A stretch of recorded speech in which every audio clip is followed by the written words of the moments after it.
La télévision de la jeunesse et des bonnes valeurs. En ensemble.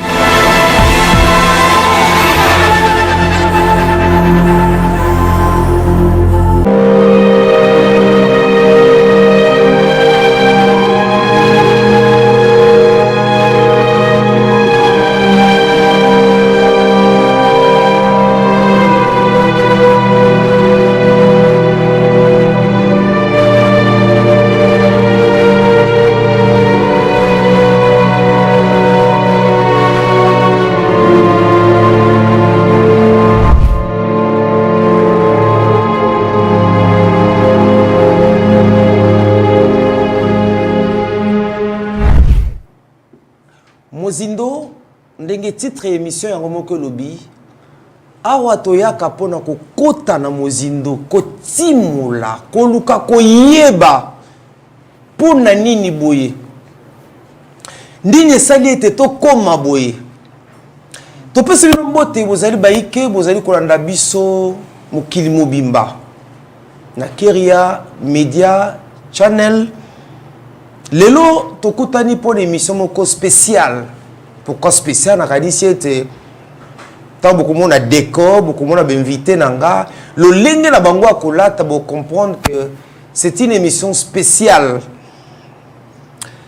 Tokolobela lelo les arts martiaux dans la société. Et mingi tokoluka ko yeba. Est-ce que bah, arts martiaux et coquille, n'est-ce pas, qu'on protège Moutou contre les attaques mystiques?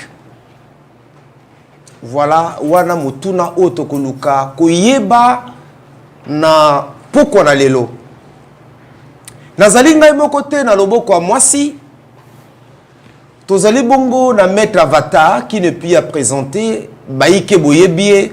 Maître Avatar, tu peux si salutations, Papa Max, merci pour l'invitation. Salutations, c'est na balandinios. Mais yo bangi saraba, tous ceux qui sont na télé, mais les gens se disent, mais mouta uta wapi, ba kompona identité na yo tesk, azali nani, azali nganga, azali mbikudi, azali pasteur, azali Maître Avatar. Naza simplement serviteur en Zambie, chrétien en plus. Nazo ba connaissance des fois ba bombela biso ya mwana alona bimisaka. D'ailleurs Jésus azaki qui alors est mutabar alors ya ba les combats ya mwana ya zalaki na courage ya ko bengana alors ba tuna wenze parce que bana yo pratiquer yoga. Bilomuso salaka il y a certains pasteurs qui nous appellent babi mais makamuso salaka lobaka et kokani na bibete alobeli nzete etosi zali ba branche ba art alors ya ba likomba. OK, tozongelango na loboko nanga mobali bozomona na kanisi ba réalisation équipe technique ba kosunga biso ba découvrir bango bazo bangisa bomoni bango wana ba ninja na bani d'abord kuna na loboko na ebandeli penza na ebandeli voilà tozé na docteur Fidèle Kapiamba. Docteur Topé Sombot. Merci beaucoup, Papa Max. Bonsoir.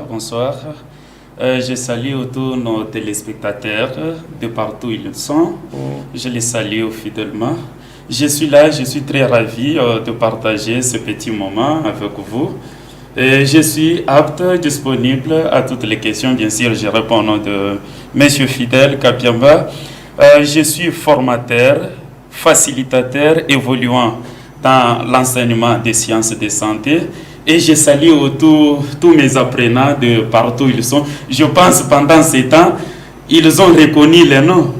Mais pas ils sont en train de s'interroger de partout où ils sont. Est-ce que c'est bien lui, le formateur, Monsieur Fidèle, ou bien c'est quelqu'un d'autre? Alors, mais Fidèle, c'est les lingala, to lingaba na kilba, tout bazol na biso, baba yeba nini tozali koloba, voilà, azali pe monga, ato benge docteur, penza tonga consultation, ye penza domaine. Alors, alanda mina ndeko musuze komona, ye komboze mo makasi na isiki na ko boma kombo na ite na massacre angote, Maître Elvis Egbu. N'était sur la production bien. Tout à fait. Egbo. Mais ce que votre monde a yoté, mais vous avez une cité. Hein? Bon, pas Kobangisa, chacun a sa façon d'apparaître. Ce qui est à l'hôpital, ce n'est pas même tenir au Kokuta, par exemple, dans la maison cellulaire. Voilà. Ah, par exemple, Nego apparaître, c'est tout à fait spécifique, particulièrement dans le domaine de Nabino. Okay. Alors, chaque discipline a ses principes, a sa tenue appropriée, voilà. Et derrière chaque tenue aussi, il y a un message. Merci. Alors, Torzongelango, dans l'émission Lilo, Benga Bandeko, Tozala Mozindo, Tokoluka, Toyeba. Alors, Toba qui est bandelier, Tozolo Belikambo Etali ba art martiaux. Utawapi, est-ce que protéger contre l'attaque? Est-ce que Kotandenge, toutes ces questions-là. Alors, Maître Avatar Tobani Panayo, une fois de plus, merci pour l'invitation. Merci Nabaïke Ozola Nabiso. Sunga Biso Toyeba. D'abord, Mutuna Liboso, art martiaux, Lingi Koloba, Nini. Et de surtout comprendre. Merci. Premièrement, l'art martiaux, et vous tenez comme astre, tout par l'art planète, alors Mars. Planète Mars, na mystique, tout par la spiritualité, ils allaient domaine Yabakomba. Planète alors Mars. Alors, l'art martiaux na Katinango, ils ont plusieurs leurs principes. Na Kata art, d'abord bit nango, ils allaient kakate ki yakubunda na maboko te, wane zala leur bit te. Mais bit nango vraiment ya base, ils allaient comment leur moto yakoki obunda contre ba défaut na yemoko. Parce que na plus haut degré à maîtrise à ba combat, moto atumbola rasu batote. Bakoko bete alors mbata yako zongi sate. Mais yokazo alingi ya corriger yo ya corriger avec amour et non haine. Yakoki par exemple tellement que comme il a degré élevé yakoko sale la chi ezanini moto nakati ya nzoto na ye azana énergie yo babengango énergie vitale na ba chrétien babengango Saint-Esprit. Puissance Saint-Esprit. Alors naba yen bazana langue nango babenga ke ezali énergie ezana kata moto. Diokazo alors moto sala alors ba gymnastique mingi chiwana e mataka na kati na ye. Que non regard na ye même yekoki soit alors kolke ya tiré au bonheur to pas leur malheur.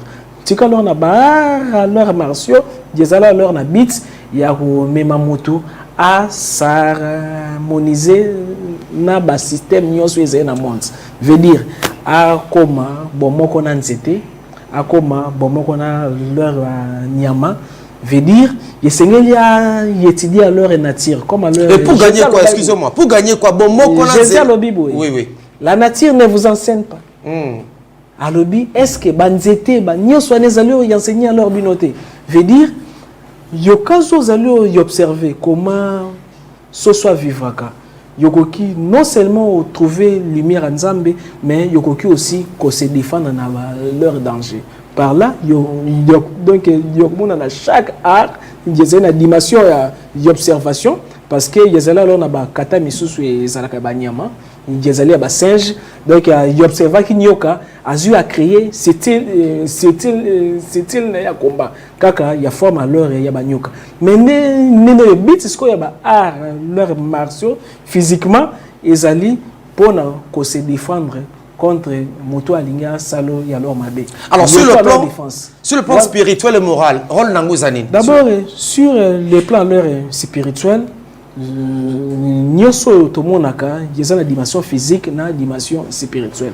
Chaque alors kata yetaka biso na contact na monde ya ba esprit. Chaque alors religion bazalaka na ba art na bango ya ba combat ya la fois mental à la fois spirituel et à la fois physique. Exemple yokazo na Japon yeza nini mo babenga shintoïsme. Ils allaient leur religion. Bango abimisa aikido. Yokazo keya alors na Chine kung fu na ba neno bouddhisme. Maintenant chrétien ba kateki à chaque fois aux allo sala sport yozalo permettre Saint-Esprit à mouvoir na kati na yo. Papa alors Max, yozali na dimension moko yoko koma na nzambe kaka ceux qui ont maîtrisé nzoto na yo. Chaque alors y a endroit nzoto. Donc yozali na ba point leur vitaux, mais yozali aussi na ba vortex to pe na ba chakra. Yozali alors na ba chakra misusu et fungamaka kaka alors na ba concentration. Yokazo alors chakra wane fungami yokomi mamaka alors moto ya paix mais ba ko ba fingi yo beti kara parce que comportement na yo nyoso yozali dépend na ouverture ya ba chakra. C'est comme exercice ezali pratiquant plus alors azali au pratiquer plus alors azali au connaître nzoto na ye plus alors azali au connaître nzambe parce que yadash moko lobi Socrate lobi connais toi-même tu connaîtras l'univers et Dioko comment y a alors nzambe alors sur les plans spirituels Dioko permettre yo à la protéger contre ba attaque mystique parce que y attaque mystique et bandagana mental. Alors qu'il y a un combat, tu as la discipline alors mentale. Moto a pratiqué art, il y a beaucoup bunda pas ma pamate. Il y a beaucoup silika pas ma pamate. Parce que le combat, dès qu'alors silika il y a perdre. Parce que il y a perdre contrôle. Alors moto a yémi ko se contrôler, il y a yémi comment alors il y a beaucoup méditer. Na kata ba alors martiaux et zali alors na ba loi o ba benga code moral. Yezali lokola ba bi alors recommandement ezala na Bible yoko finga te yeza na kati yoko beta mutute yeza na kati plus alors zalo yobéir ngo Saint-Esprit oh alors ba bengi chi na kati na yo énergie ya ko protéger moto a rese pere takalor bar na neno mbasu miteke ko sorte donc yoko zoyo alors jamais alors les malanés zali alors na ba bejo na biso batangisa kaka partie physique à arts martiaux. Okay. Alors qu'il y a la partie métaphysique à arts martiaux. Ok, merci beaucoup. Alors, Tokepa, il y a Maître Elvis. Nalingi ou est débisso batuba ba me camper kosola parce que mission les a peu pédagogique historique et ninja. D'abord ninja linkoloba nini et puis et kota ndenge nini awa na RDC et puis quels sont les avantages nango rapidement. Merci, papa journaliste. Je salue d'abord beaucoup la Cagnos, il y a Grand Équateur, Mambenga, Botek Pene, Ezanga Yabino, Kumu, Engbo. Ningina lo benapona ninjutsu. Ninjutsu ezali aro yoke ba ninja o ba travaillaka. Ninjutsu ils ont créé na Japon, précisément na Koga, na Iga. Et il y a beaucoup de gens au Banzoka Ninjutsu, le col ils ont discipline, il y a bandoki, il y a criminel, il y a voyou. Non, ce n'est pas ça. Historique, il y a Ninjutsu et bandaki boy. Période où on a Iga, ils ont village na Katia Japon. Et les samouraïs, comment ils koya, pourquoi que les villageois ils gana koga, bazala ki loko là ma casse na élevage, ma casse na bilanga, ma casse na pêche. Mais donc période de moisson, les samouraïs banda koye belé, ko torturer bango, ko zablo ko demande par force et ko violer basi na bango, ko sala makambo et ça malamuté. Dès maintenant que les villageois là basangana ki babi non et bongi bato yo tozo nyokwama ba viola kabana na biso ba beta kabiso likola biloko na biso moko bongi to sala révolte soki na kosi ba tebeli ba holandango ba ko internet ba histoire ko nde basala ki ba se révolter pour na mboka na bango to ba ko se révolter mais nak empereur a komaki ko torturer bato igana kuga nde ba ko créer nde to latibo.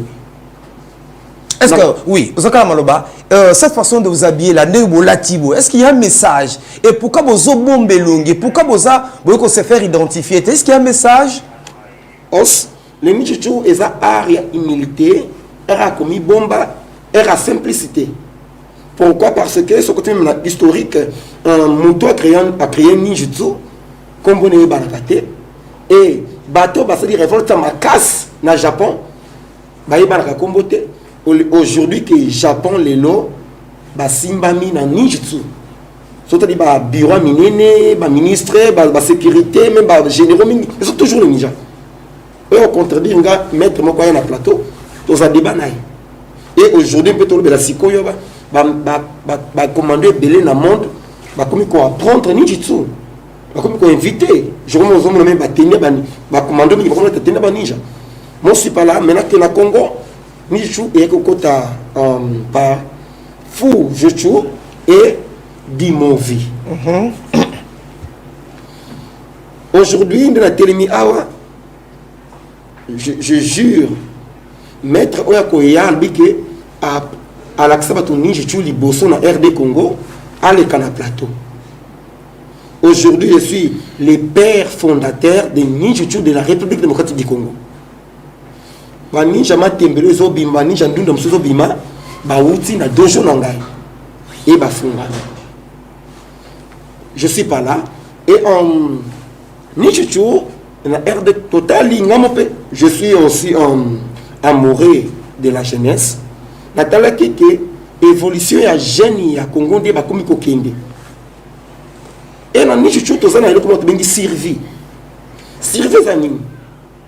Olongoli mwana na ndaku na bango okene na zamba quoi enseigner la nature initiation non seulement la spiritualité mais mwana comprendre d'abord que il est qui na monde autre bengi abima jonathan dit que je suis né pour le meilleur aujourd'hui ba jeune absolument aïe ko bote ma pona malheur et nous les ninjas vision dans le livre mon comique je suis venu lutter sur l'évolutisme et l'économisme dans le monde des arts martiaux. Pourquoi? Parce que par comme kanisa que soit dit moi na ça arts martiaux moi na comme voyou chez moi le contraire les jours qu'on peut passer en émission au Beninga la collection ban na musu que le bazan des États-Unis à cause ya Ninjutsu. Alors l'avantage nango ezani quels sont les avantages nango? Bah avantage surtout pour notre papa. Moi, je vais apprendre à Ninjutsu. Sur la têtue. D'abord que tu peux enseigner savoir vivre. Savoir vivre. Entre parenthèses, mais là, les gens comme bébé. Yo d'abord, aux anani, dans mon kilo, aux abatindio nase. De deux, devoir nos amis. De trois, qu'on y bélo comme examen. Entre parenthèses, comme ça, ma bé, qu'on s'en a un côté, pour vivre malin. Et aujourd'hui, que tu vas te dire un ninja aujourd'hui, na telemiawa, nana otomba likolo ki bakanga maître ninja. Et aujourd'hui, bakanga ba ninja place ni na bureau ni ou bien na cachoni. Ninjutsu est lutter sur l'évoyutisme et le colonisme na ba foyer na biso na RD Congo. Ok, tozongela yo. Alors, docteur Fidèle Kapiamba, alors yo zali médecin. Sungabi Sotoyeba, bienfait na yango, il y a ninja sur le corps humain. Quels sont les avantages? Tant que tu as pratiquer, n'est-ce pas, discipline labino. To discipline bozana, boza ko exercer. Merci beaucoup, Papa Max. Une question pertinente. Limbisanga, je me sens à l'aise dans cette langue d'enseignement. Ok, merci pour vous mélanger le français et le lingala pour que tout le monde puisse appréhender le message. Dès le début, je vous ai bien dit que je suis formateur des infirmiers et des accoucheuses. Ok. Alors, avant de répondre à cette belle question, retenons que la santé d'abord est définie selon l'OMS comme étant l'état complet de bien-être physique, mental, social, pas seulement en absence de la maladie.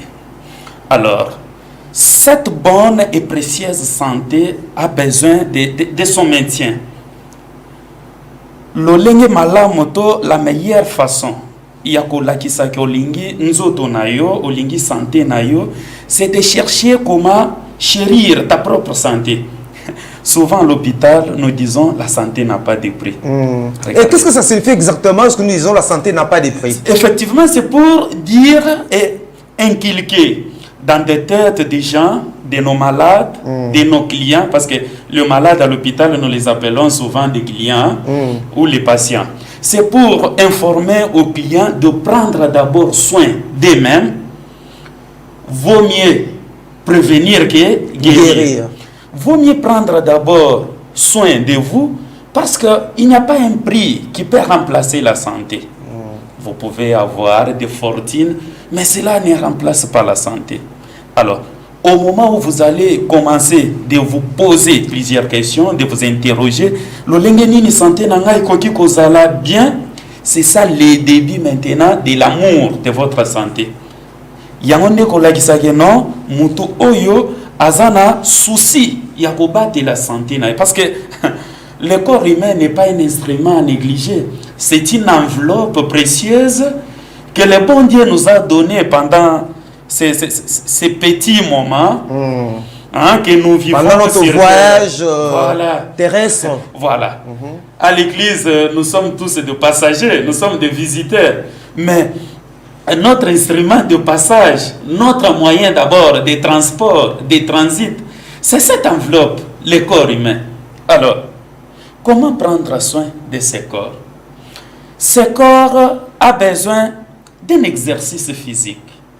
Parce qu'à travers cet exercice physique, c'est par là où nous allons retrouver que c'est un moyen par lequel on améliore d'abord son poids corporel, on améliore la circulation sanguine, on améliore son humeur, pourquoi pas aussi le système digestif. À la maison, il y a plusieurs personnes qui se disent non, ngana salaka des fois une semaine, 2 semaines dans la toilette.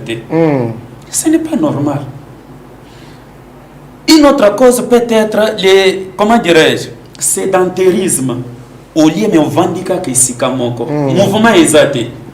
Au lieu osaka na téléphone. Après téléphone on lali. Surtout mikolo. Au milingité.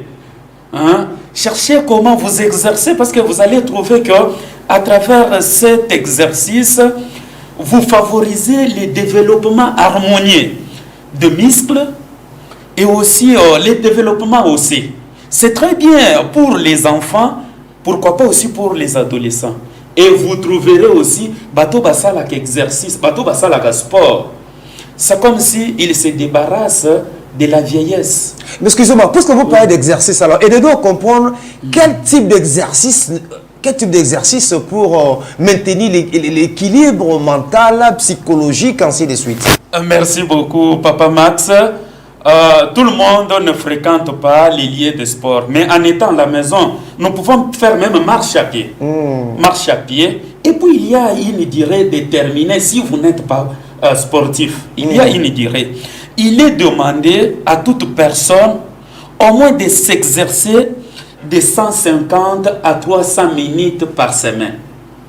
De 150 à 300 minutes par semaine. C'est bien.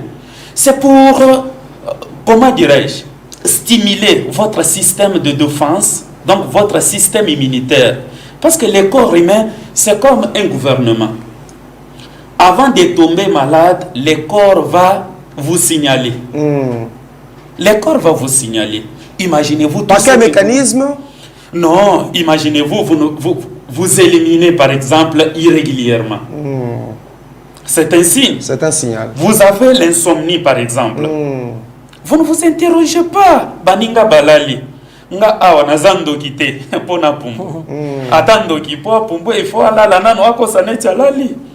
Mais yo osa sinzilité, osa sentinelité. Mais vous n'arrivez pas. Vous n'arrivez pas à dormir. l'insomnie. Ozo kengela nini, ozo kengela banani. Et qu'est-ce qui peut causer l'insomnie?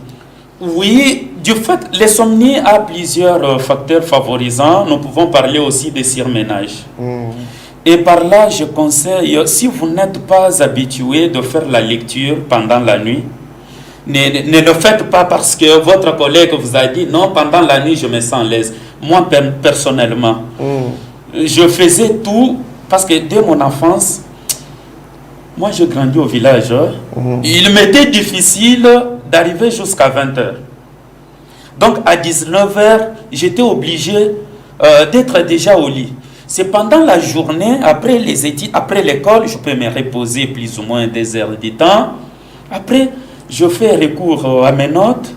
Je peux revoir. À un moment donné, je me couche. Le sommeil, c'est bien. Si vous pensez trop et que vous ne vous exercez pas, comment vous pouvez vous défouler?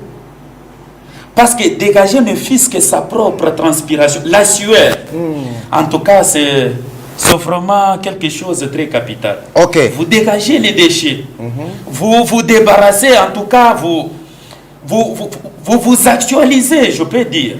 Hein? Vous vous actualisez, vous auto-actualisez. C'est un peu ça. Ok, merci. Nous allons revenir, Merci docteur beaucoup, Papa Max. Fidèle Merci Kapiamba. Alors, maître Avatar, Sunga Bisoto comprendre. Est-ce que Mouton Sala a martiaux pour un bien domaine, je vais la même Bandok. Est-ce que Bandok va y damé, va y liaï? Est-ce que protège à rapper? D'accord. D'abord, on a rajouté le mot important, leur docteur à lobby.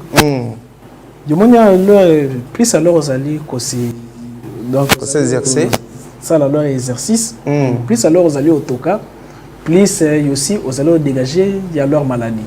Mais niveau leur spirituel, plus alors aux alliés ça l'exercice, plus aux alliés tout pour la mototé.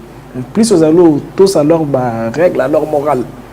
Plus lumière, moi, tout autour de Bissou, Babenga Kango, aura. Aura, il y a 1 mètre dans moto. Parce que corps moto, il y a allongé 1 mètre encore, il y a lumière. Alors, il y aura wana et je 3 rôles. Rôle à Liboso, aura, il y a créer communication entre yo na Nzambe. Topena ba Nzambe. Topena ba l'esprit. Deuxième rôle, aura et joue à rôle il y a auto-défense spirituelle. Yelo comme côté, yeko comme la yo, ce qui y aura na yo signalé yo te, ils ont le col à bouclier. Supposons zone accueilli na lokoti alors mouchoir na yo sailaki, na côté na chambre na bando lobilango ya alors mabe. Derrière chaque parole, il y a un son, derrière chaque son, il y a une vibration, derrière chaque vibration, il y a une ondulation, derrière chaque ondulation, il y a un esprit. Tellement qu'il y a un voyage, il y a un esprit. Et il y a pénétré dans la vie à Papa Max. Mais dans le moment où il y a commis lumière, il y a un cas où il y a un trou alors, il y a un repoussant automatiquement. Il y a alors ça, mais la raté. Il y a un rôle de défendre Moutunios. Il y a un repoussant. Il y a un repoussant, il y a un senti que Moutou était l'ennemi. On a senti qu'il y a l'heure bien. Mais ce qui y aura Noé Zalaki à l'heure dans ma douce.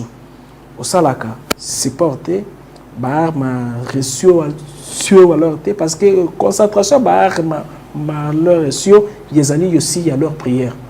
C'est pourquoi. Bengaka dojo nini côté ya entraînement dojo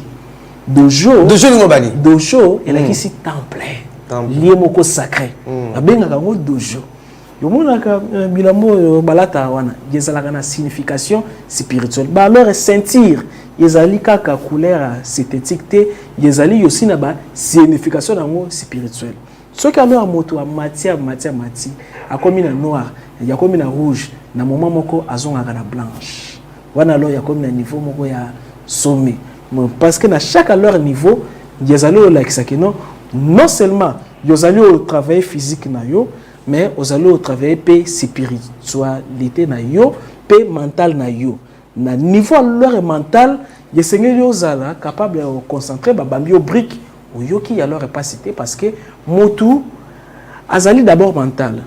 Parmi les 7 lois de création, le Kibalion, 4e loi est l'univers est mental. Nous sommes au Kanissa, Papa Max, aux alliés au créé yango. Alors, comment yokoko s'évader na ba makanisi négative. Au fanzi, au lobby que nous, barobé tanga brique na koyoka capacité. Dès que vous pensez que koyoka capacité, l'hypnose accord na yo yosala. Okoyoka pe douleur te. Dès que alors lobi que non ndoki moko te a koliangai. Yozali alors na makasi ya prière te. Zalaka na ba makasi ya ko sala ka ba exercice mais avec concentration. Concentration nyoso e attiraka divinité. Prière yezali ka te Yesu sunganga.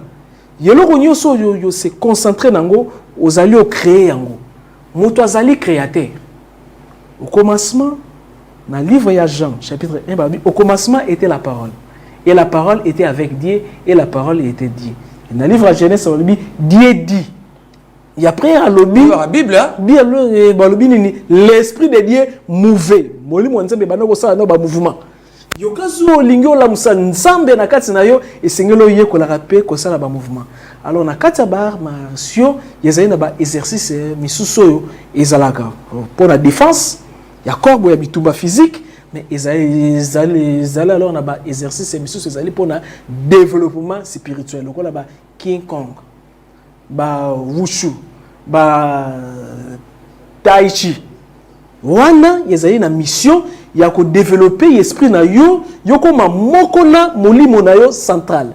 Jésus oyebe banako kendo sala nini na ngomba oyebe banako kendo sala nini alors na mai abanaki donc alors ekende ko sala ba exercice yokazo sali ba exercice yo sali ba kata parce que ba kata yezali donc yezali respecter alors yeloko ba bengango géométrie sacrée ezanini chaque figure et attiraka ba esprit et commandaka yosi ba événement chaque figure triangle soki songe nango ezali likolo yeza na signification étoile à 5 branches soki songe nango ezali likolo et attiraka ba esprit ya malamu mais soki comme renversé il comme il attiré ba neno yo démon. Alors durant alors ba exercice ba arts martiaux sur martial a créé ba figure si qu'on ba les figures ana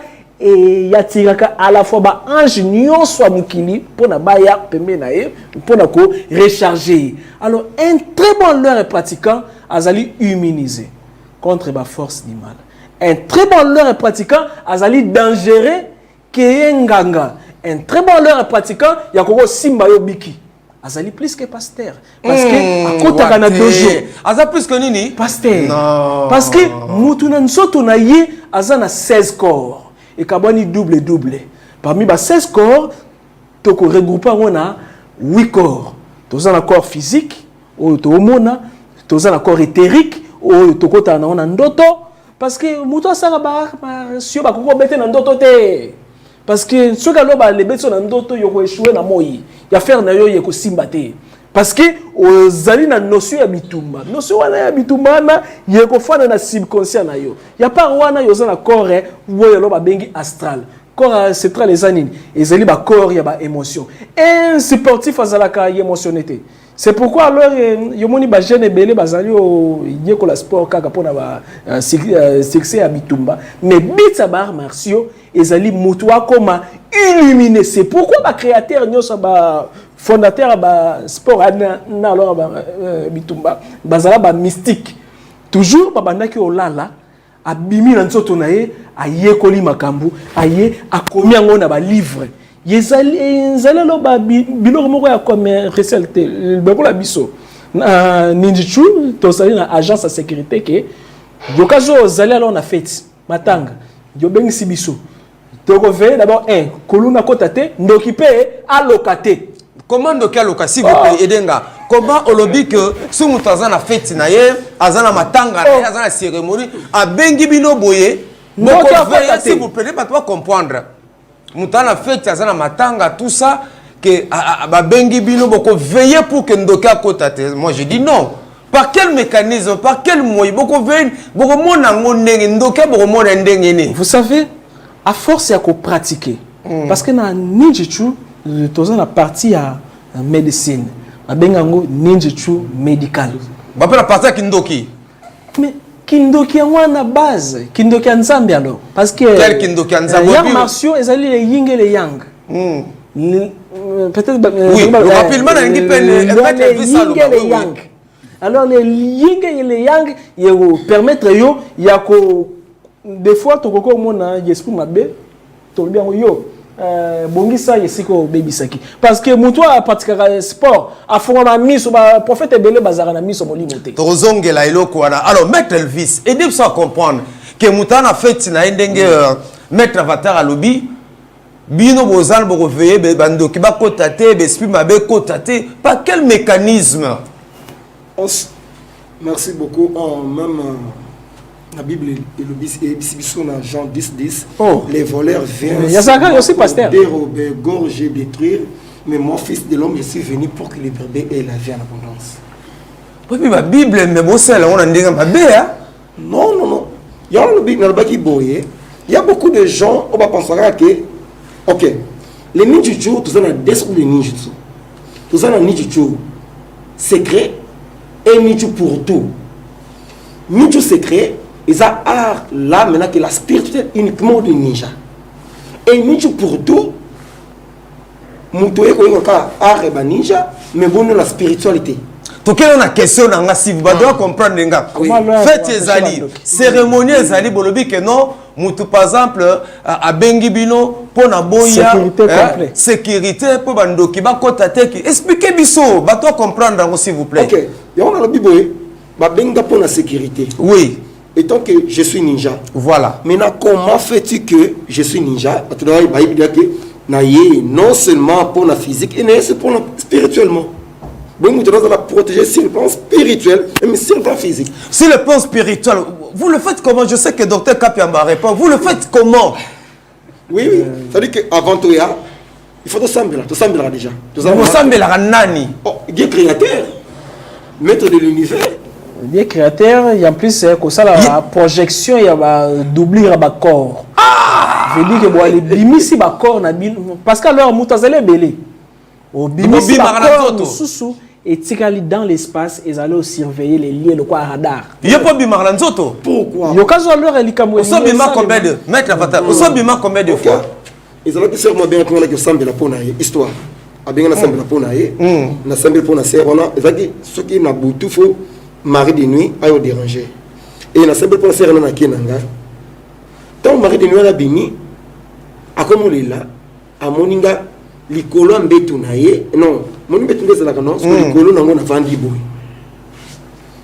sko ko ganga po benga comme Mobutu bato Mobutu bato comme na kini ba yebi komba bato lingo pe ba yebi Mobutu tala muto na derrière chakana yo na kiti na comme ko beta mari de nuit wana na beti ozongi sukuna na beti tant que mari de nuit amoni ke akokita kimi et depuis lelo mari de nuit ka société. Donc bima de gozo robima pe na plateau ke na ongoza. Oui, pourquoi pas. OK, pene bambokani. Ça dépend d'engue qui dans un concentré. Ndenge na lingi mboka de bomina kende. C'est vrai. Au sein de combien de fois? Plusieurs fois. Il y a on a invité batou, tout ça un événement munene et ça les 24, il y en a 20 mois. Ba yotala makamuni ko leka. Alors, maître Fidèle, comment faites pour sortir de ces corps? Bon, cela demande un encadrement, Papa Max. Ce n'est pas quelque chose de hasard. C'est pas de la magie, ça? Non, pas de la... Pourquoi nous devons... Vous savez, Ezana Babiloko et Belé Oyo, il faut tout utiliser, il faut tout salir. Mais Bissomoko Tokomio Bangango. Bon, qui a créé la magie? Là, vous ne voyez pas que quelque part vous minimisez la force divine. Il n'y a qu'un seul Dieu, pas Max. Il n'y a qu'un seul Dieu. Moi, je suis un véritable croyant. Il n'y a qu'un seul. Mais vous aurez quand même de sortir de ces corps. Oui, une fois. Bon, c'est là. Je me rappelle, Dieu avait satisfait à ma curiosité. Hein? Je m'interrogeais seulement. Seigneur, montre-moi ta grandeur. Ne me laisse pas évoluer comme un aveugle. Ne m'abandonne pas. Montre-moi ton chemin. Fais-moi goûter même, comment dirais-je, quelques étincelles de ta grandeur. Papa, à ma grande surprise,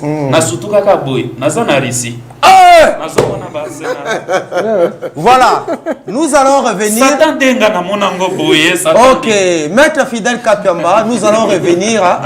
Nous allons revenir. Il est temps pour nous de suivre le journal. Merci beaucoup. Merci une quinzaine de minutes, nous allons nous retrouver pour continuer cette émission qui certainement vous fait du bien et vous aide aussi à apprendre beaucoup de choses. Si la réalisation est prête, suivez le journal. À très bientôt. Yes, big up à KMC, la télévision de la jeunesse et des bonnes valeurs. On est ensemble.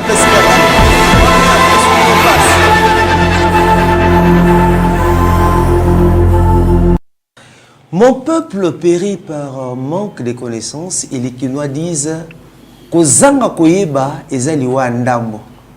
Totika binobo s'informer sur Mambozolika Lamboka Nabiso et à tous les parents et à RDC Bozola Nabiso n'a eu que batan ezali difficile mais lundi a déjà rentrée scolaire na-ba Nabiso totombeli bino bozongi malamu na ba été lo bo se contenter na oyo ba parents ba repesa bino Moutounde Sala. Alors, Maître Avatar, tu continues, vous allez les parents, rapidement, rentrée scolaire déjà lundi, vous en êtes prêts.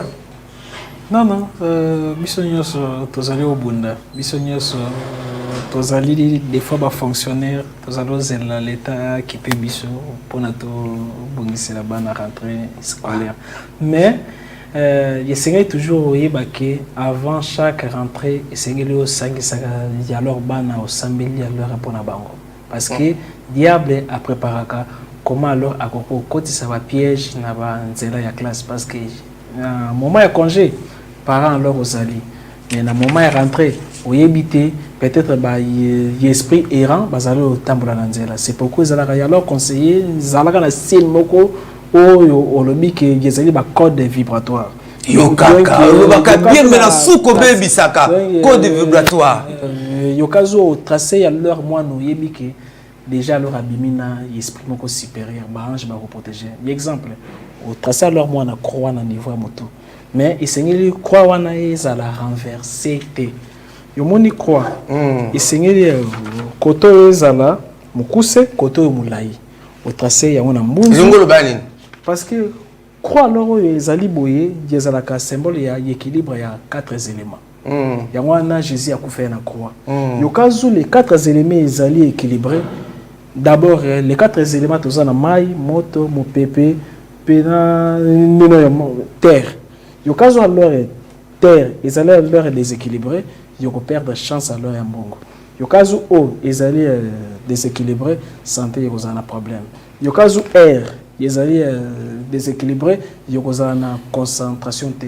Yokazu fait ezali déséquilibré, yoko na autorité. Yolobi na mutume azali au boudéo parce que aux un élément fêté. Alors dès qu'alors au tracé en go très bien, moi na yako bima na protection. Mais yokazu tracé en go renversé. Yangwana na règle catholique misusu. Alors baye baraté comment alors va tracer ka si na croix. Jamais alors va tracer boy. Boye bengi ba démon. Oh, mais yoka. Bandela no bando binini boye yo bengi ba démon. Ndenge bando ba sala ka ya mabe. Te yoka te na sisite na lobi boye na ndenga mukuse boye. O bengi ba démon. Et c'est lo banda awa okiti awa na mutolo. Après OK, et ainsi de suite. Donc il c'est corriger bango. Non, bateng sa bango ndenge mususu mende bango moko ba bosanaka catéchisme. Yo moya malongi balakisaka koma batrasaka c'est na quoi. Na saki alors catholique. Alors symbole wana non babengaka te symbole wana et buta na catholique te. Mais babenga ngo ba croix kabbalistique parce que religion alors est catholique, il y a un assemblage à plusieurs doctrines. Bazui d'enseignement égyptien. Yangwana yomona pape azana nzete na ba évêque bazal ba chapeau ya symbole ya pharaon. Bazui babiloko ba kabal ba 5 nyoso yangwana catholique lagisi universalité. Veut dire ba 5 nyoso. Alors, yo mokopé yoko ba bon ngai symbole ngai ya protection sur alors ya banezali ndino yo biso na moto. Dès qu'alors on peut si bango lo biso yebike bazali protéger. Yeba no pesa bango ne symbole ba les années. Alors, yokazo sali bongo bange na bango bazala éveillé ba comprendre que non papa na bango a matisi biso énergie. Veut dire yokazo alors moi na alors alinga kende ya leur classe au sinik lié au fond les portes ça l'accident au fond les portes c'est diable alors a pénétré. Yokoko silik là jamais alors moi na moment azalo kende alors classe parce que parents nyonso dès que vous allez alors na kanda éviter à fixer leur moi dans leur mission parce que mission na biso ils a rapportail yekoko bloquer à la fois intelligence à moi mais yekoko aussi quoi l'épée ça porte c'est alors na ba voler ya ba énergie ba lekana ba école ba voler moi na yo énergie parce que côté nyoso leur ba les 5 alors 8 yezala na moko ya koko vibrer makasa meli baninga chance ya mwana yo monaka na ba famille yezaka kaka na mutu moko azali o mata elakisi teke azali o mata na étoile na ye mais bino nde boyebi o protéger énergie na bino te yango na ba arts martiaux ba exercice sana et gardaka ba porte so ba bengi ba chakra pour la énergie bimate. Alors avant tout landa journal abisso docteur Fidèle Kapiamba. Oui, papa Max. Au lobby que comment tu reposer kabi mais si tu as besoin d'un docteur Fidèle Kapiamba lobby au bimano nanzoto okena même na mboka no baki Russie na Russie yoza na Congo. Oui. Mais bou obimimba mo nanzoto on s'est retrouvé na Russie. Expliquez-moi ce mécanisme voilà c'était comment au sele qui était à Combo fufu posanguba tout sele qui ndenge okoma na Russie et madame otika aibaki zoki visa wapi expliquez-moi ce maître. En tout cas merci beaucoup papa Max. Vous savez nzambe oya lola alekina ba parents si parent mwana na ye asengi ye lipa aboyi kopimele adefeli ekutu siko nzambe oya lola tata mokeli. Bon, qu'est-ce que je voulais dire? Pendant un certain temps je m'étais vu comme si quelqu'un qui avance mais avec les yeux portant des bandeaux. Donc des yeux couverts, donc quelqu'un qui marchait aveuglément. Je m'interrogeais, je m'inquiétais, est-ce que ndenge nazo sambe la boy? Et ça ndenge moko na baninga? Parce que na ndenge nazalaka eza pasi na côté église boy. Soki na bandi ko sambe les pasi ndeko na nga yoka. Yo sambe l'église de? Bon, je suis catholique. OK, c'est bon. Je suis catholique, mais cela n'empêche. On m'invite par-ci, par-là. Il y a Kato Sambela, souvent je pars en cas d'une invitation. N'a pas qui s'inquiéter, n'a pas qui s'interroger. À un certain temps, je ne m'entendais même pas. Je me suis débarrassé de tout ce que j'avais comme fardeau. Je me suis débarrassé. Tovandina madame, courant izalakite, tovandi libanda ya lupango. Papa, nafandika kaboye, namoni batubaye, mais madame azo mona bangote. Et puis on communiquait, ce n'est pas des mots qui sortent comme ça, par des pensées.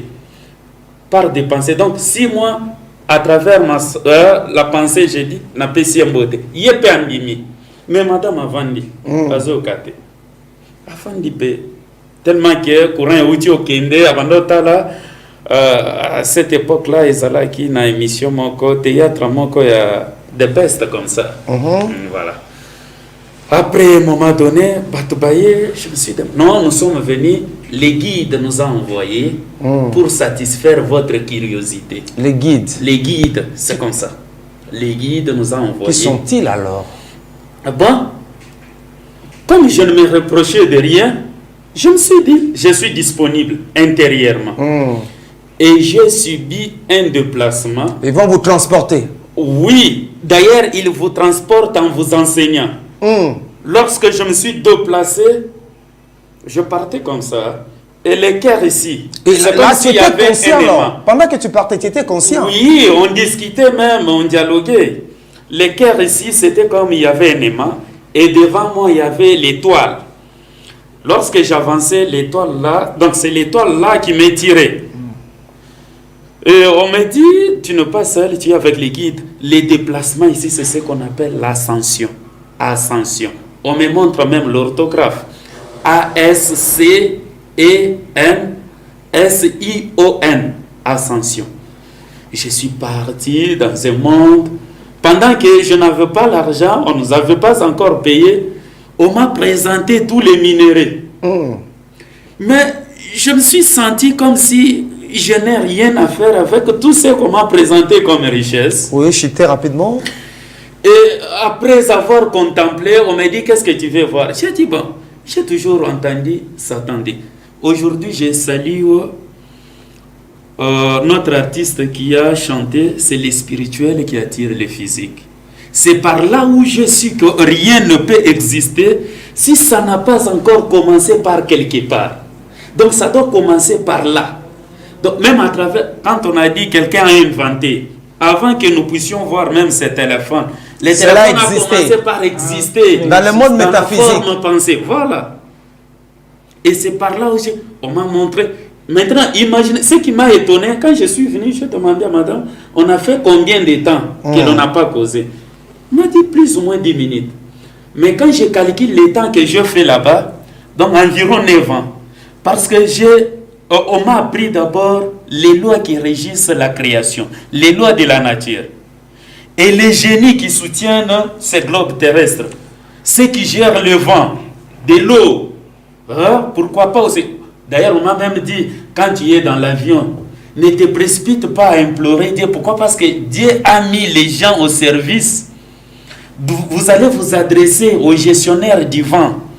Donc, ce sont les gestionnaires de vent qui doivent vous protéger. Mais ils sont au service de Dieu. Alors, docteur Fidèle Kapiamba, c'est même au Sobimi déjà, tu es déjà sorti de non, parce que cela ne dépendait pas de ma volonté. C'était une satisfaction de la curiosité. Pour moi, c'est une grâce, c'est une réponse à toutes mes questions que je m'interrogeais intérieurement et personnellement. Et cela n'a rien à voir avec la sorcellerie, tout ce qui s'est dit non, dans les milieux la chrétiens. Sorcellerie, comment? Parce que jusqu'à aujourd'hui, je suis toujours assoiffé. Depuis offert côté Ok. Alors, Maître Elvis, coutume, sport, arts martiaux, bozobeta masolo art. Ya bondo kité, ils ont mis ça là, il y a ma bête par rapport à la position msuba. Aïe, la position msuba, donc toyo kaka. Ils ont qui bondo kité, mais ça là ma bête, zate, milieu ma bête zakati nangote. Pour moi, je mérite. Obi c'est moi balé. Respect. Ah, ok. Voilà mon okoni. Langue japonaise. Ok, c'est bon. Ok.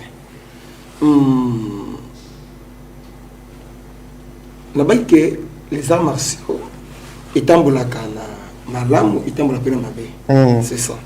Maintenant que coutume il y a ma zali coutume pe malamu zali. Aujourd'hui Japon Asie ils ont développé pour baeba ki coutume na bango et basangisi yango na art na bango ndi furkisi Japon.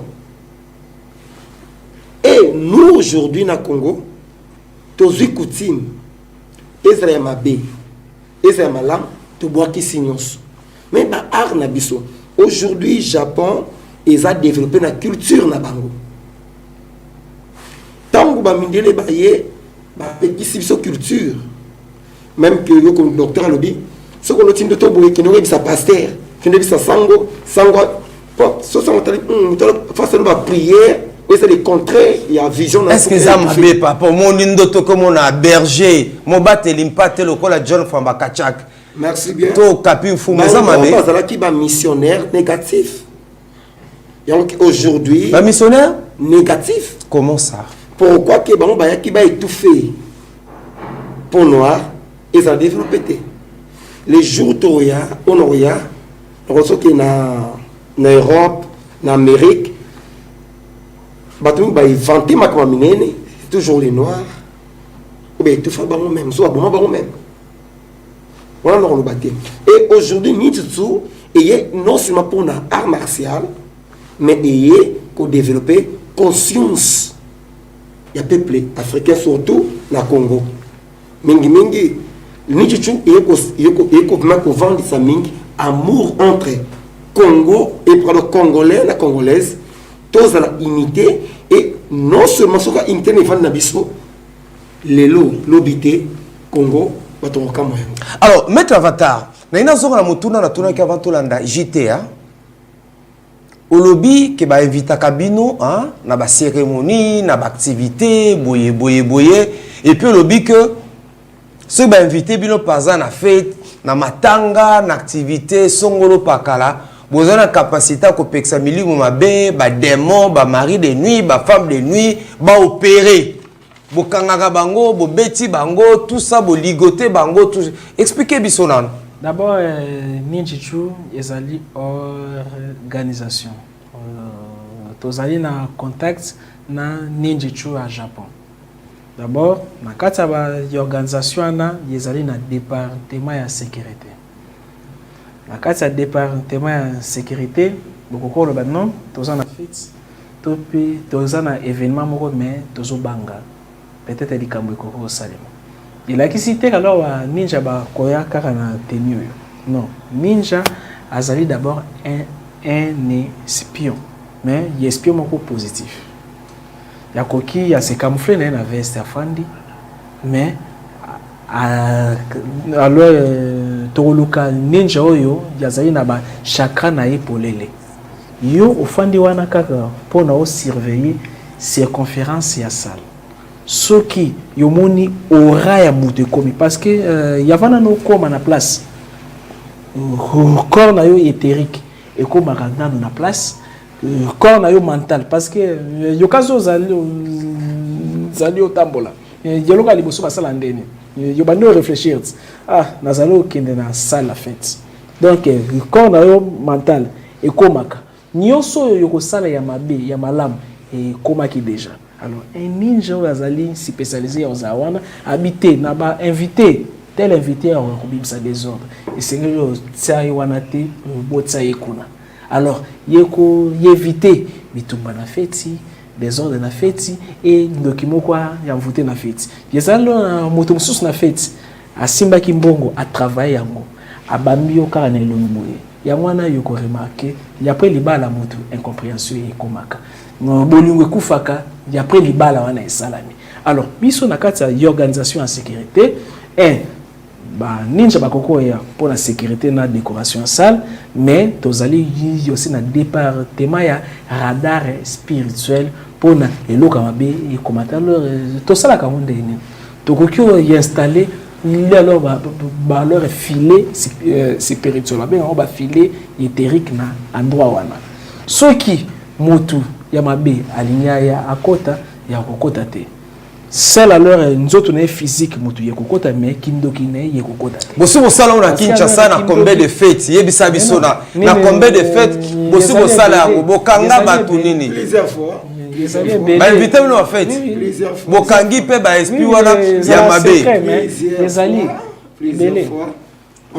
En costoya tu as image ou tout ça bokangi pe no bikena John Fambayo kota te to mono zana esprit ou kapi Alex na regretta keza nini c'est parce que mboka na biso yeza na département ya métaphysique te ya spiritualité yomoni neti na ninjishu tokoko valoriser libanda Japon lelo ye comme na succès pona nini pona baar na bango Chine pona baar na bango Bruce Lee baeba ki pona nini pona baar na Chine alors baeba ki ona no pona baar mais biso libanda est-ce que yezali lo na ba livre ba komaka ministère sport azali organiser ba championnat de volleyball est-ce que aluki ata a 500 leur bataba mokato ya ba libanda rien du tout alors que comment leur donc tokolo ba ki no tolingi Congo pour na détournement économique totembo na poche tokolinga Congo soki trop alors créer équité entre ba sport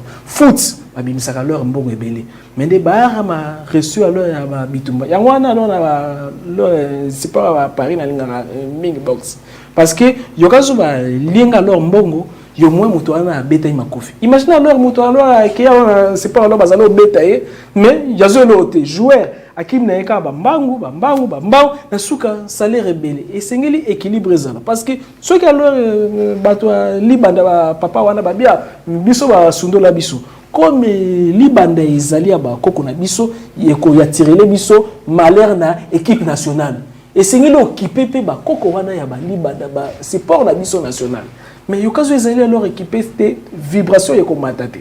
Alors maître Kapiamba en contexte que par votre discipline, vous pouvez contribuer positivement à l'avancement de notre nation et surtout en ces temps où le pays est agressé. Oui, si vous pouvez m'aider à reprendre ou à c'est-à-dire que à partir de votre discipline, à partir de ce que vous faites là, comment pouvez-vous contribuer positivement à l'avancement de notre pays et surtout en ces temps où nous sommes agressés? Là, je peux sauter. Ok. Ezali na Congolais moko. Oya tia le boko ne anché. Wata Moutoune Angers, Congo Yibi. Il est ninja. C'est Avatar Manzolo. Président, oui, il président. Avec une émission. Oui, président. Ce qu'on dit, ma cambo, il y a un programme à Boy, pour les ici là. Na TV n'engagé. Parce que Moza jeune papa. Bon ça n'est le longio. Mais mamozol de kokana âge na ote papa. Oui. Entre parenthèses, n'engana le bamena melisoi. Et ça là aujourd'hui Congo tozoye ba valeur et avatar mansoloté. Pourquoi que bamde ba ko l'exception que oh magie bango bazo boya. La spiritualité qui spiritualité ma bien mais on va se développer bon ça va avion bon ça va bateau bon ça va massou bon ça mais donc nous les jeunes congolais pour moi on a bien accueilli je crois tout solo là on a bien accueilli Elima on a bien accueilli Kumu mais Avatar az élève na dojo az élève hein et on tombe boya bon t'as la qui sentir on commence mais la spiritualité dans un maître entre parenthèses ah az élève mais la spiritualité dans un maître effectivement on boya Avatar na Congo zanani aliki be mission combien de fois to ba kina Congo na ngata da mutu ne ba katai na ba risque zo sele na est même biso même ngai ton atalaka ba kamoli kana est na lelaka donc ni juste zo ya boye Zamba Sunga Biso. Président place Azalia Yoka Makamtuzoloba. Voilà, donc il y a cette émission. Alors, Maître Avatar, aux activités, on occupe probablement le 27 septembre. Ils ont une sous initiation à une sous. D'abord, en septembre, tout ça, on a des activités. Premièrement, il y a des activités à ninja, il y a une passation à grade supérieur dans le combat. Je pense que général leur mania, il y a cas où parce qu'il y a aussi leur ninja na biso. Batum susu, il y a un combat, ngapa lona obunda. Ah bon. Donc il y a finalement il y a uza wapi. Docteur il y a leur obunda. Docteur pas obunda. C'est cool obunda kandenge nini? C'est pour cela que tu as invité Bilo. Ah oui. Alors, il y a un très facile. Pour contacter à leur numéro à docteur Nasuka. Le 24 septembre. Oui. Ils allaient exhibition et passation à ma grade supérieure. Il y a ambassade à Japon, ambassadeur à Japon aussi à Kokozana. Mais le 27 septembre. Nous avons la conférence dans la même ligne, mais nous avons 20 sur s'enregistrer. 20 personnes. Pourquoi 20? Enseignement mabé,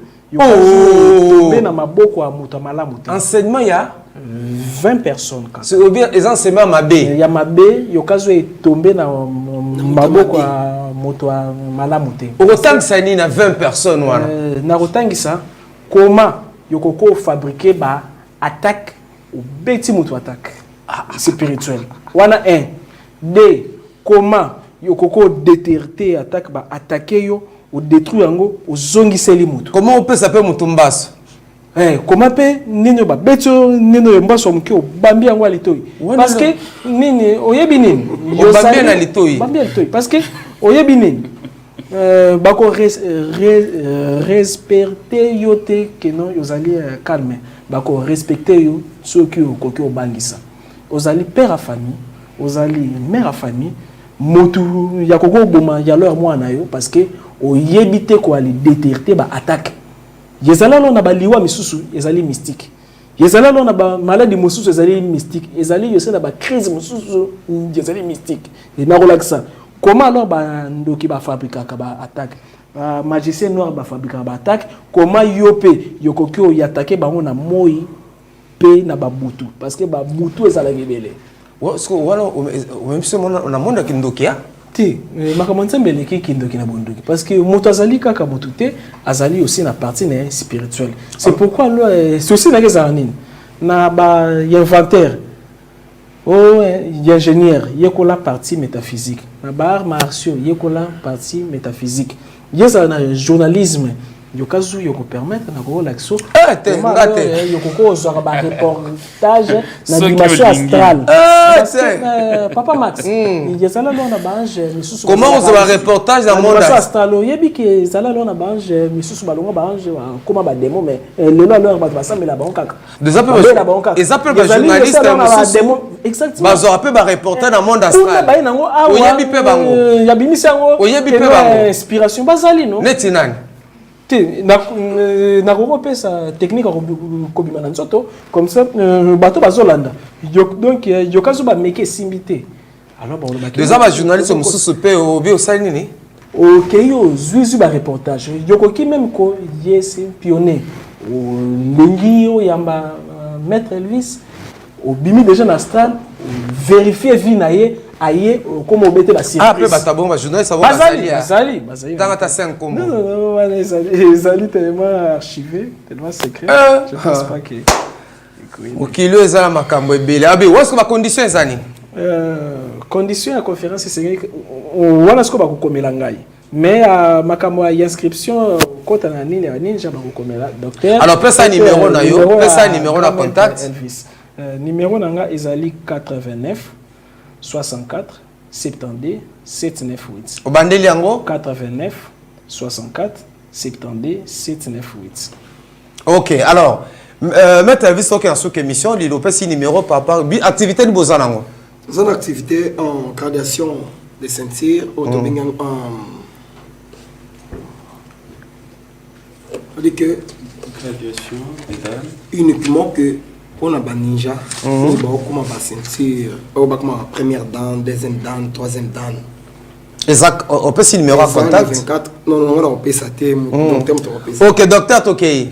En tout cas, merci beaucoup, Papa Max, pour ce moment si précieux. Le numéro est facile, mais nazo senga ba parents. Mais yo bombe long, tout le monde a quand même longi docteur. Limisa pona lelo, limisa pona lelo. Tout le monde longi, ba on peut ça tambote na nzela, tout le monde longi. Na yebe ke curiosité o esuki awate zati nanda. Alors pour découvrir cette figure, je vous invite de venir en cette date si communiquée. C'est le 24 septembre 2025. Autour de 12h, soyez là, soyez nombreux. Vous ne serez pas déçus. Le numéro est si facile, 089 48 012 48. Retenez que Nidjotou, c'est un sport comme tout autre, et c'est un moyen par lequel quelqu'un peut se défouler, se déstresser. Quelqu'un peut conserver sa bonne santé, la bonne forme même.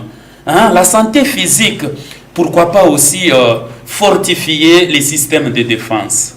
OK. Donc je vous dis merci vraiment pour ce moment. Donc comme la sous-émission mettre avatar moi ko zali loba ba otu balandio ba retenir nini na kambote ba armation na ba pasteur ba sala yango pe ba mona bino pe to vous savez les lots toloba ki non Nzambe azali les mêmes hier éternellement.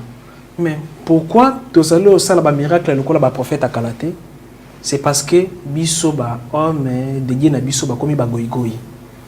Ameli masanga na thermos asambeli ali fufu alali alors que plus alors Grèce et zali au développé plus l'esprit est comme à bloquer. C'est comme la masanga za mabe. Non, voilà. Tu n'as question pour bien. Mais tout excès lui. Yazali alors ma bête. Est-ce que pasteur ou la masanga? Bien sûr. Pourquoi pas? Sûr parce que le corps a besoin de l'alcool. Masanga tini par exemple pas comme là. Non, ana gege même again pe. Non, ça dépend de la compatibilité hein. Ngana ko aussi supporter again. Parce que les sous na ba extrême. Yo kazo comme na ba extrême. Les comme les sous. Yo lié extrême, les sous. Donc na kosenga na ba dédié na batinyo so ba ye ko la ba martiaux. Ils allaient très bien à la fois pour la santé na bango mentale na spirituelle. Surtout na stress. Au sali musala mingi. Sala ata gymnastique au bossa. Oh non boyo alors na mwasi. Sala sport yomi diembikate. Plus en leur bateau ba melarba poison, suicide. Ba sala ba art martiaux. Parce que souci à crise bolingo et gros boumon mais yokazo lection na sport au moment na ke au surmontable. Voilà, to comme na cette émission, vous allez qui baïke à kolanda biso et que sengo koyamba mettre avatar na kanisi bolandi apesi biso makanisi na ye pe bomona loboko ya mobali tozana mettre Elvis pe tozana docteur fidèle Kapiamba. Bon quand même ta ilongi muke hein. Et bon quand même oh docteur. Oh ba mongo bakabolangala. Hein? Penza, voilà, docteur, bolanga la penzo ba mongo ba lobaka. On do bon ba bokilo su ba bozo loba ke ba libale ro kufa. Oza amba mo ba na risi. Mais belle famille, bozo pour ba bokilo te. Na limité. Limité, au moins ce qui est incompréhension côté. Bon banga même, est-ce que bokilo akala ndako na? Bon, atikala ko yo kamabe mo côté mais comment akoki ko silika. Mettre vata bokilo pa ya ndako na. Bon, yanga ezali équilibré, mais si on a un ndoki, je me papa alors Max, nous avons un homme des fois solitaire. Et il y a des fois dans côté na chambre de bando lela. Yo kene boba munyo ndoki. Kota musala bazao peso mbote na songa msa. OK na babo kilo ba munyo ndoki. OK na ba leur chrétien ba lingiote. Ba nganga ba lingiote, ba maître spirituel ba lingiote et je me dis c'est parce que moto alingaka yelo kozana ngo bomba. Mais ngai na ngaka bokilo pa banga kayo ha tena ndimi vraiment mingi te mais yepe bokilo banga ko abanda ke obanga meuf enfin abana obanga bazo ape mbongo nao pourquoi pas oh baboya muta kisi mais baboya mbongo nete c'est ça voilà mbongo. Voilà, merci beaucoup to comme dans cette émission, merci l'équipe technique vous avez qui penza et belé d'été, merci beaucoup pour la coordination. Gaëtan, Michael, nan so atteint comboté. Romain Bilonyoso, John Fomba Kachak, toujours fidèle. Merci beaucoup. Kapin Fumu, vous allez belé pe maman nani, maman Vatar, azon kota ta kota te. Maman Vatar pe ara to PC mbote, Avatar yé mo kota ina madame na mais bon mon a été. To PC mbote c'est kaza la zone na biso. Bon, on a besoin de rediffusion, nini. Kaka lelo, n'est-ce pas, à 23h, Botika Malamu, Ndetokutani, Mbalasima. Merci. merci.